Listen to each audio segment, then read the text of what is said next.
Afternoon, Agent Engine Carbon Clean. We're down in Peterborough this afternoon and it's a return visit to this Volvo V50. Now the owner's been through it with this one, unfortunately. He's had issues with an alternator, the additive module, a few bits and pieces, had all that rectified. It wouldn't regenerate though.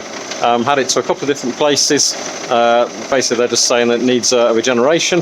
Now we came out to it a couple of days ago.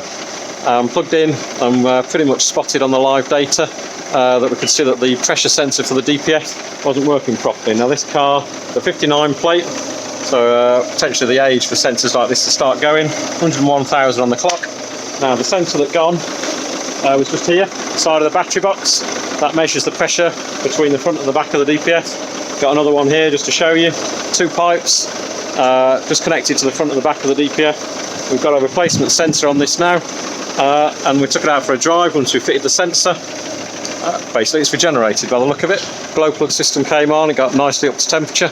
Watched it on the live data as the back pressure started to drop in the DPF, and eventually the articulate trap blocked code disappeared and it didn't come back on for about the last 5 minutes of the drive.